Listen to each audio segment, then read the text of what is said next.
Welcome back to the ND Free podcast, brought to you by the Awareness Space Podcast Network. This is a podcast all about neurodivergence and is powered by you, the listener. We answer, discuss, and expand on your questions. Myself, Owen Morgan, and my team of co-hosts dive into all things ADHD, autism, and other neurotypes.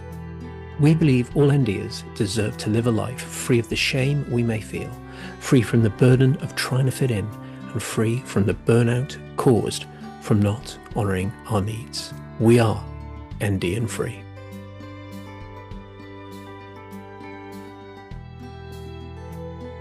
So we are back with another ND and free podcast episode. Alongside me, Owen Morgan, I have my wonderful co-host, neurodivergent therapist and ADHD coach and training, Philippa Balazs, a neurodivergent assessor and speech and language therapist, Alice Cantwell. I'm an ADHD coach, wellbeing coach, and I have been in the wellbeing sector for 15 years, previously working as a personal trainer, a massage therapist, and a host of multiple podcasts in which I've interviewed 500 people.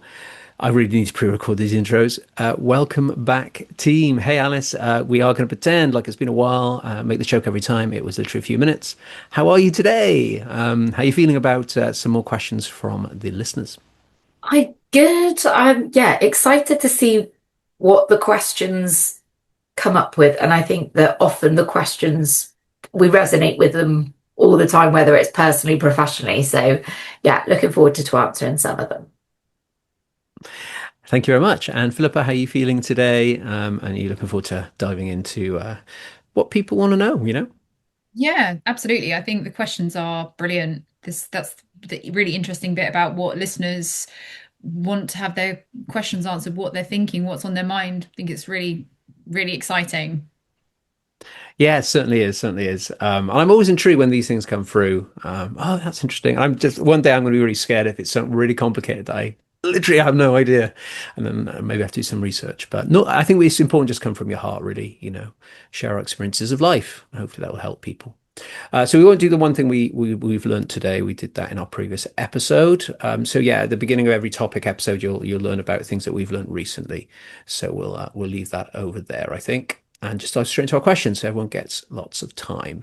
So let's dive in. We have Millie here from TikTok. So she says, when I get really wired and overstimulated, I end up scanning on social media or doing things rather than creating space and calm. With no screens, for example, how can I work with this? So I thought this was really apt. It's quite common that you'd think when we get overstimulated and wired, we're going to want to go into quiet, which is very true as well, and get away from any sort of stimulation. But I definitely notice this sometimes, even though I'm like, and I'm like, really, my whole nervous system is just, but then I'm like, more stimulus, and then start scanning on social media or watching a TV program, and I'm just like twitching. I'm not joking, literally twitching. But there's something about meeting our experience with the exact input that experience is creating. So I feel stimulated. I want more stimulus. It doesn't make sense, but actually on paper, psychologically, there's probably lots of science in that, where we are drawn to matching our state with our internal environment. So Alice, what happens to you if you even experience this, wired, overstimulated? What is your next behavior? What happens? So for me, it is really common, and that doom scroll is horrendous, but I think I'm so aware that I do it, and I think, well, I know that I can feel it draining me even more, and I literally feel like the life is being sucked out of me.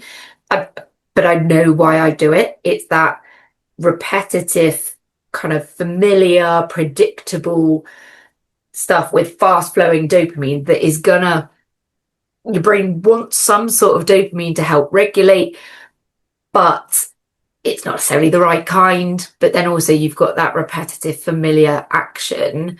And I think it's so common. And again, that trying not to beat yourself up about it. And actually sometimes it can be regulating, and sometimes actually if that's a little bit of pocket of joy of like letting yourself at times, again, it's when that is your go-to all the time and you find that you're racking up hours and hours of screen time and you're not feeling great because of it, which is really, really hard. So you see it all the time, and I think it is really common just because screens are such a big part of our lives. we've always got our phone in a pocket and it's in the same room. So even things like creating a bit of distance, so not having your phone in the same room so that it's not that easy to grab it and go. True, true. And Philippa, what is your go-to behavior? Yes, I get asked this a lot as well. But ultimately, again, it's kind of understanding the function of the scrolling. So Alice has touched on it. It's a regulation attempt. So when you're already quite overstimulated and quite wired, maybe looking for the opposite, stillness, complete calm, is the wrong tool because your body will reject it. It will go, whoa, what? You want me to go from that to that? That's not possible. I'm going to go straight back to the screen because that's where the predictable dopamine pulses, there's micro pulsing dopamine in the system is going to come back in again. So you'll get caught in a loop of trying to get off it and then you'll go back on it and then the shame will kick in of, oh, why can't I do this? I'm failing. So what I would say is look for something which can mimic that. So it could be, so for me, I love pacing. I've bought myself a little walking pad. So rather than when I'm between calls throughout the day, rather than just doom scrolling, I can just go on my walking pad for 15 minutes. And that there is probably some science in this. There's some rhythmic movement. There's bilateral stimulation of left and right part of my body is moving. I'm phones are coming out. I feel good when I do that. And it means I'm not picking up my phone. So I think, yeah, finding an off ramp for yourself in something which can mimic what it's providing without shocking your system into going, that's too scary. I can't do that. Yeah, thanks so much. I think honoring where we're at is so important. And that does take a level of sort of connecting with our body in current present moment. And that does take a bit of practice. But sometimes you might need to have a controlled scan, as we call it in our household. I just need a couple of minutes, maybe set the clock, a controlled scan. I know it's going to give me some level of dopamine that might then make me stop. Ironically, you build up dopamine, so then you can take action to stop doing it in the first place. So because some stuff comes easier to us, it doesn't require will to get the job done. Like we talked in our last episode, sometimes you do need that. And I think from a polyvagal perspective, we said this for years on multiple shows like this, is that if you think about being in dorsal shutdown in your vagus system, so dorsal, depression in a way, but you're shut down, you're immobile, you don't have energy, or you don't want to do anything, and you're in this sort of lull. They often say to get out of that, you can't go from that to parasympathetic ventral. You can't just be like, right, I'm going to go from this low mood to I'm feeling so connected right now, and I can do, I just I'm feeling great. I feel joyful. You can't switch. You normally have to go through fight and flight first. You have to engage those systems to get you moving. You have to move up the polyvagal ladder. It's a good way to think about it. So if you're in dorsal shutdown, you need to work your way up through sympathetic to then get to this natural flowing ventral vagal state. So sometimes you are going to need a gateway activity to get you through. And normally that's sympathetic. I think that's why when we get overstimulated and wired, going to lie down could be disastrous. What are we doing with that energy? Is it going to dissipate? It could do. If you're on the floor, it could do. Grounding on a hard surface can drain the energy out if you're into that sort of thing. Or you might need to go for a walk on the treadmill or get outside or do a couple of squats or dance or very obvious stuff. But sometimes we need to shift the energy out first. And that's what I do. So dancing, bit of exercise, go outside, stretch, feel the air on your face, but you're kind of moving your body and reconnecting again. So I think it's just getting to knowing your menu, I guess, your ingredients for getting you through that. So we hope that was useful, Millie. I'm really passionate about things like that. I love the nervous system so much. I could talk about it all day. I just think it's fascinating what is happening inside of us. It's so cool.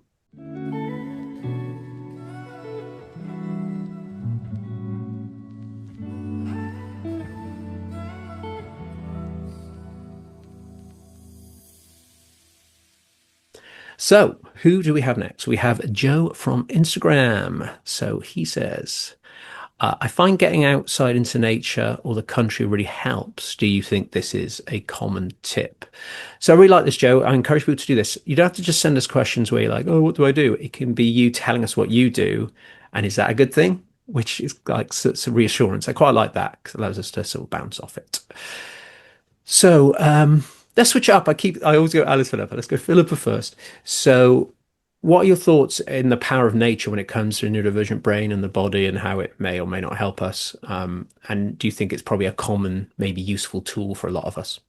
Yes, absolutely. I think hunter-gatherer, probably we spent a lot more time outside than we do now. And I know for myself that when I feel overstimulated or if I feel really wired, going for a walk outside, just being outside firstly, but nature, definitely. There's loads of evidence. There's been loads of studies on this recently about the impact of nature on well-being and mental health. And there's something about the reduced sort of sensory overstimulation that's reduced.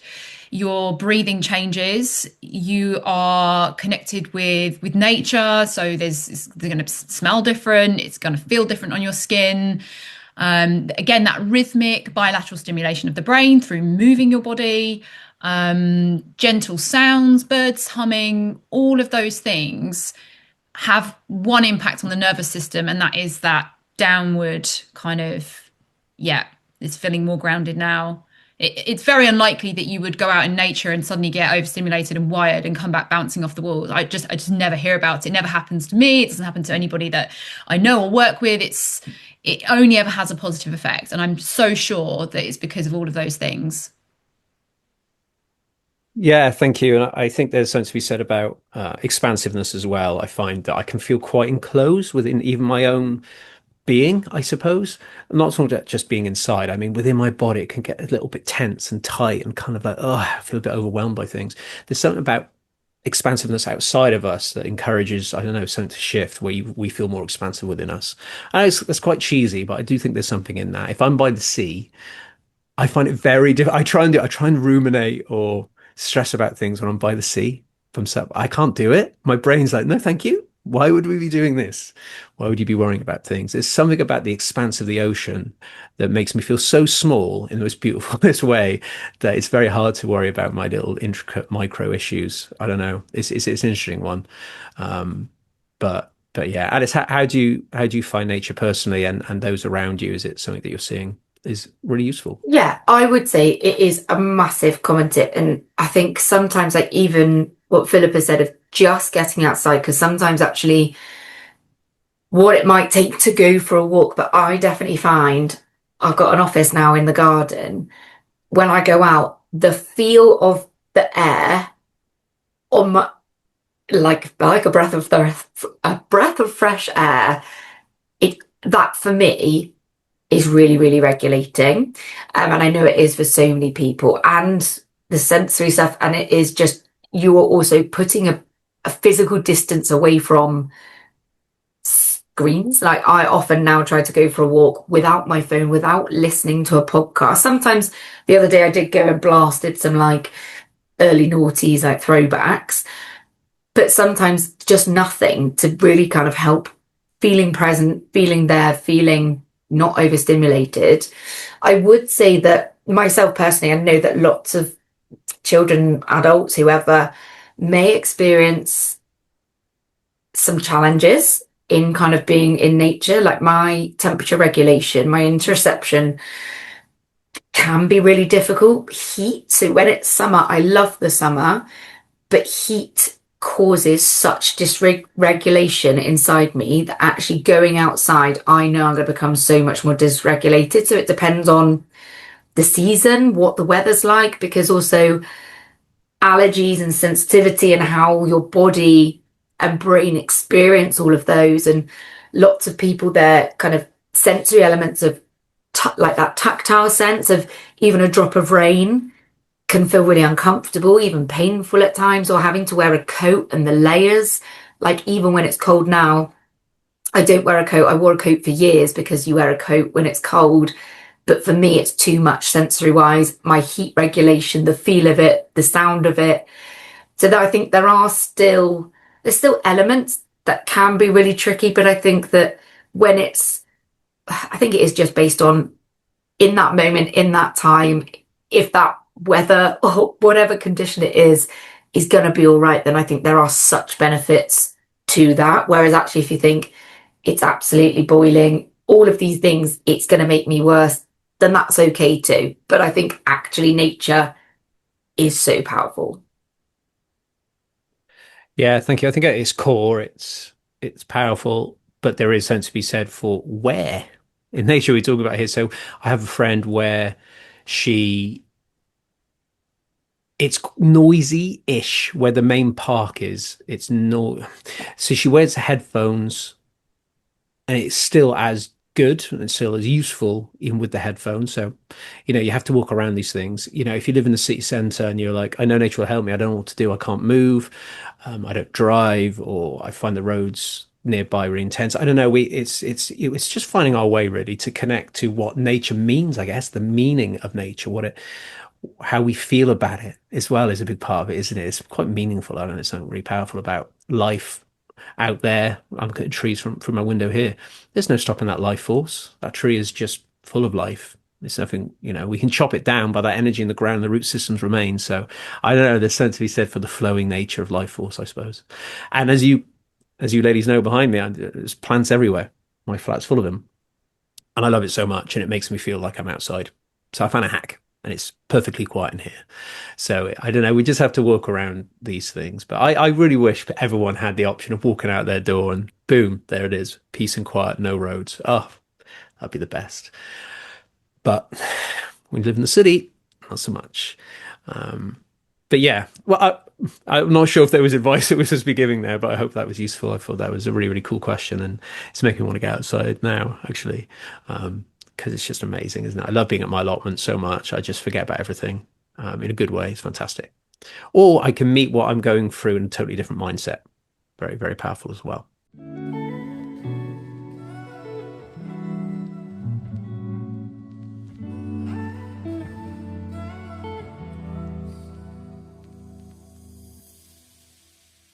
Right, our last question is Gemma, and it was via email. This is a big boy. I struggle with friendships. I ruminate over what the connection means, questioning their behavior and wondering if they care. What do you do to help yourself let go and just be with friendship dynamics? Right. This is going to be a whole episode at some point, for sure. This is a huge part of neurodivergence. It's actually one of the, for me and those around me, one of the most stressful parts of it is trying to be in the world around all these other human beings, and needing them to be predictable. I know lots of people who are ADHD. I suspect I would be, where the autism element of it is this constant analyzation and trying to understand why they're doing this or doing that. And it's bloody exhausting. So how can we find, I guess, the right kind of friends, however this works? It's a big one. Let's do our best here. So, Philippa, what are your thoughts here on how we can, addressing this really, letting go and just allowing the friendship to be what it is? It's not easy, but how would you suggest we can start to tackle our brain's wild nature and our emotions being triggered by interpersonal relationships? Yeah. Well, I think rumination about this kind of stuff comes from the brain just trying to secure predictability and safety and belonging. So that's the explanation for maybe why that's happening. And that will tie in with RSD and trauma and relational trauma, all of those things. But in terms of what to do and how to support yourself, I think what I would say is look at the evidence, because that will tell you, is this are these long-term friendships that you've had for many, many years? Are these people that know you really well, that you can share a little bit about this insecurity, that would meet you where you are and want to know about it? Or are these new friendships that you're trying to build with people where the trust and the safety isn't there yet? In which case, your brain scanning for danger is totally understandable. Your brain will be saying, are they going to reject me? Am I safe here? Is this a real friendship or is this not? And so those foundations need to be in place, I think, for some time. So looking at that evidence over the long period of time. So there may be an instance where they take a long time to reply to you, and that can make you spiral. But if overall they reply to you consistently within a week, over time, over a year, 2 years, 5 years that you've known them, and it fits with their pattern, then I would say, okay, well that's part of who they are, that's part of their pattern. Is it a safety thing you need to be concerned about, or is that your own stuff coming up that maybe you might need to look at? Because sometimes then that can sabotage friendships inadvertently when we haven't looked at that stuff, and we might not realize that that's underneath the surface. And so, yeah, taking it to a therapist or a trusted family member or someone that you can talk to about it and unpack it a bit and work out what it means. I think that would be my advice. Yeah, thank you. I think there's an element of this deep sort of self-awareness work that we do on ourselves and how our brain works, and giving ourselves some grace. This is naturally what our brain's going to do. It's going to ruminate, not especially it may be in the middle of the night, and you wake up and your brain just switches on and starts scripting every conversation you're due to have or reflecting conversations you'd have. This is all part of the big soup. But me, Darren, and Dan were talking about RSD episodes ago, so go and check it out. We were literally, Philippa, talking about that very thing. About the most obvious one is online communication, how people respond to us, how long it takes, what do those words mean. Normally they put a kiss, now there's not a kiss there. Dan was talking about how much that affects him, and that's natural based on what his brain tends to do. But I've got one key point, which is, who are the people that are in your life, and are they quite the right person to be your closest friends? But I'll talk about it at the end. But Alice, what are your thoughts on all of this? Like I said, we will do a whole episode on this at some point. But what are your personal experiences, or those around you, or client work that you've done, where you're seeing this play out? Yeah, and I think it is so massive, and I think it's not just friendship; it then goes into relationships as well, doesn't it? And I think it's always a journey of actually, for however long that is, how your brain operates. So it's not going to be as simple as kind of, I'm going to stop ruminating about these things. If only we could. But I think I kind of agree with everything that Philippa has said, and kind of understanding it and unpacking it. And I think coming away from situations, say with friendships, of saying, I didn't ruminate so much from that one. What was different? What made me feel safe, that I belonged in that situation? And put yourselves in more of those situations, or with that person more, and kind of, as that safety grows, of asking or kind of saying, actually, I come away questioning about this, or kind of, and it takes a lot, and it is that journey, but advocating for your own needs of, I come away and I question loads of things, and I know it probably is just me ruminating, and having that little bit of reassurance, asking directly, can be so powerful. And I think that that's something that I've definitely learned to do over the years. My whole life has been a rumination of, what did that mean? How close are we? I'm not really sure. Through friendships and relationships. And now, when I only now surround myself with people I feel comfortable and confident with in my kind of close circle. Obviously, I kind of network and meet other people, which is a whole other host of things, but kind of really those people that bring safety, that if you did ask, that they would still love you. And I think that brings so much security and regulation, that's so important. And even going into that relationship thing of, actually, I question lots of things about my fiance, but so now he is a sarcastic person. That is who he is. He's funny, and I know that. And after even being 6 years together, he has now learned, at the end of most sarcastic comments, I am joking, because my brain needs that reassurance, because logically I know he's joking. Emotionally, it's not, and it either hurts or I'm confused. So he's just adapted to saying, I am joking, to clarify that for me, because that's what my brain needs. And we've had those conversations that, I know you're sarcastic, and that can show up in friendships or certain things, whether it is they take a while to reply, and almost having that as, where however your brain thinks of that rule of that friendship of, well, Sandra does take 3 to 5 working days, that's her. And actually, she might say, well, if I do take longer, do check in case I haven't been run over by a bus. And actually, for that allowance for that Mhm. second text, because then you question, am I being needy?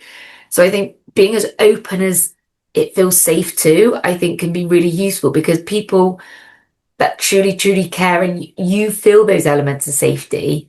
I imagine that sometimes, often, that is reciprocated. So having those conversations can help you understand the situation, but also help the others understand you. And friends would then likely want to do anything to make you feel as comfortable as possible. Yeah, thank you very much. And I think the two key things you said there, which I quite like, well, feeding off that, is kind of the letting go element of what we're talking about here is yes, you can let go of the way their communication style is. That's one thing. But does that enrich your life? Is that a value in your life of what friendship means to you? They can be two different things. So they're a friend, an acquaintance, or whatever you want to call them. This is how they behave. But actually, I don't. That doesn't feel warm in my heart. I know that I want other people who will, meet those values of what I think friendship is. And that's okay. You can have both. So rather than trying to go, oh, okay, I'll make do with 5 friends over here that don't get back to me for weeks on end. That's just where they are. That's cool. I've made peace with it. And then you're lonely. You don't have friends that you can connect with every week, which is something you really want. And then over here, you have those friends you build up over time. So I think both things can be equal at the same time. And letting go isn't just like giving up.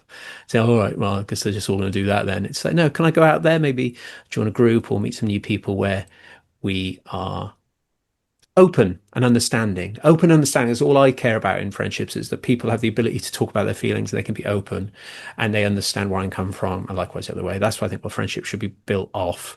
I think finding those people is really important because I have people I speak to that I speak to every few months on WhatsApp and we send a 10-minute voice message. That's our dynamic. We've known each other for 20 years. But I do like having people in my life where I know they'll respond to me quickish, and if it's a few days, that's fine. But because it's an open and understanding, lovely dynamic, then I get my needs met. We do have needs, guys, and it's okay to have that from other people. You don't have to just make do, but it doesn't mean you have to force them to do something that's not natural. So I think letting go is much about finding your tribe than it is. I don't know about you too. When you, I know Philippa, it was different for you because you had early diagnosis, but it became more prevalent later. That when you find your ND gang, there's something special there because people tend to be well up for like letting you know their communication style because it's a big part of their life, analyzing yours. So they're like, oh yeah, I'll do this. And I've made peace with that, and that feels really special. So I encourage NDers to maybe find other NDers who are open and love to talk about their experience. And that's really powerful. Why did I pick you, Alice, Philippa, and the boys on the other show? I picked you for specifically because I trust you. I like the energy. I like who you are. I like your communication style. I know that you'll get back to me and things like that. Whereas other people take forever to get back to me for podcast related stuff. And I find it really stressful because I got stuff to do. But I know you guys will be there for me. So that's why I picked you. So that's a big, big part of it. So, It Philip, just to also, wrap up there, because this obviously is a big up. Any final thoughts here just on this particular topic based on anything I said there or anything that you want to echo or switch up? yeah, I just interrupted you. Sorry, Owen. Just to just add one thing that I think there's two things that have jumped out for me. One is that I think friendships are co-created. They're co-authored. So we often feel, I know I do sometimes, that I feel like the burden is on me to carry everything and to be the one to make something work. And actually it's a 50-50, and sometimes that person may have less capacity and that's fine. But if overall the long-term picture is I'm putting in all the work, then there's something is not quite right there. And the other thing I was thinking about as well is that something that I talk about a lot in therapy is this idea of rupturing and repairing, and that sometimes just taking a risk in a friendship to let somebody know how you're feeling in the friendship. You do risk a rupture, you do risk that, and it's scary. But if you can repair that, you can come back 10 times stronger in that friendship, and that person will know exactly how they can support you, and you can really build on that. So that's what I would say. I think if you can take a risk, sometimes you'd be amazed at what can come back. I love that. Rupture and repair. You're talking my language, Philip. I love it so much. And I think that is the foundation of special relationships, how you build up from there and understand each other better. My relationship's the best it's ever been. As soon as we both got diagnosis, we're like, oh, I get it now. And it's the best it's ever been because it explains so much about our dynamic and we can let it all go and meet each other in the middle. It's fantastic stuff. It's powerful. As Alice knows, she's in this line of work, those diagnoses can change people's lives and you don't realize how powerful it can be. So, Alice, your final thoughts on this topic, the big boy topic?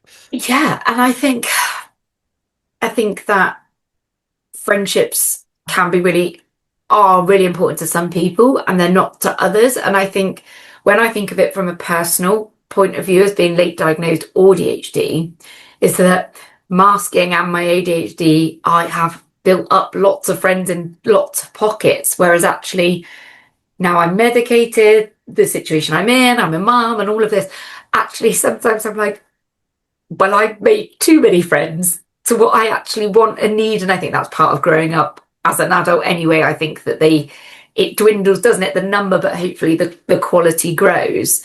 But also being all right with that. There was a time where I would try and keep on top of everyone, and not to say that I don't care about some of the connections or friendships that I've made, but actually I don't have the capacity for lots of them in that way. And then it might be different times of my life as well. It shows up differently. Recently, there's been lots of going on in my personal life that actually my capacity to reply to lots of other people, to be as good as a friend as I want to be, I haven't been able to, which does make me feel bad. But also I have that element of that's all right because this is the period that I'm in.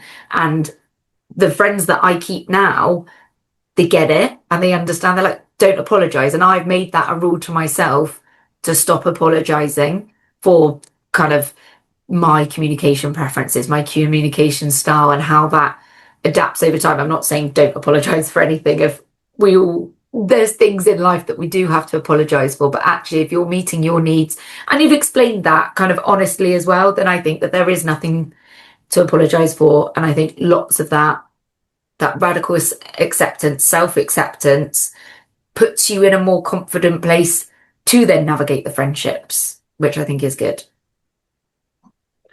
Yeah, thank you. I love that. I think really important for us to know that it's okay to have the friendship dynamics in your life that work for you. Some of us won't want really close connections. We need lots of space and solitude, and other people may prefer more acquaintances who are friends, work friends. I have loads of friends at work. I don't see any of them outside of work. I hardly message any of them outside of work occasionally, but I love my work friends. When I'm at work, that works for me.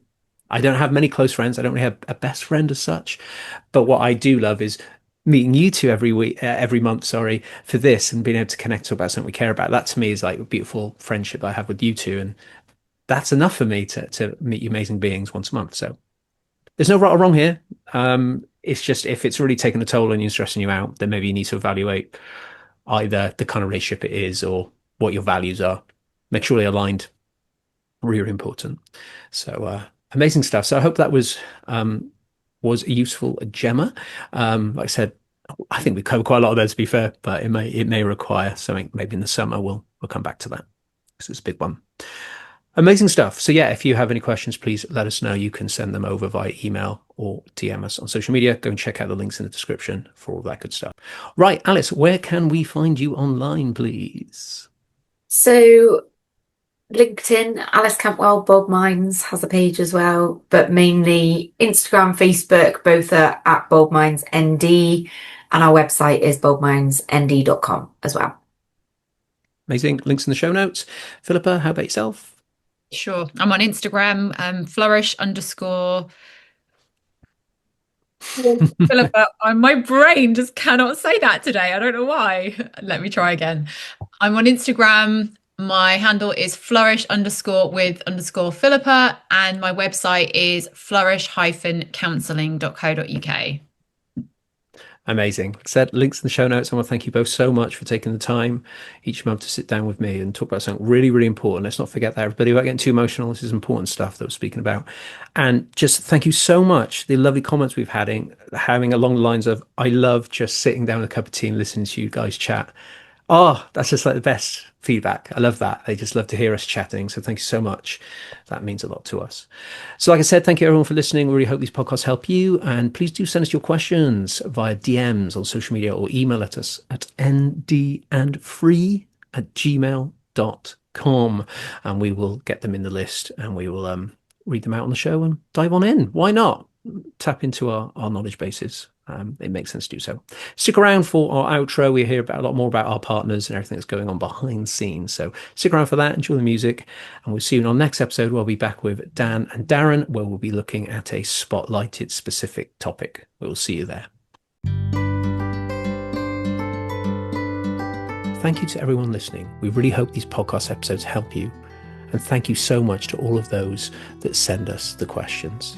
You can do that via DMs on our social media channels or send an email over to us at ndandfree@gmail.com. This podcast is in partnership with the following wonderful companies, services, and those who support those with neurodivergence. For neurodivergent assessments, visit boldmindsnd.com to explore Alice's services. For therapy for NDers, visit flourish-counselling.co.uk to see how Philippa can help you.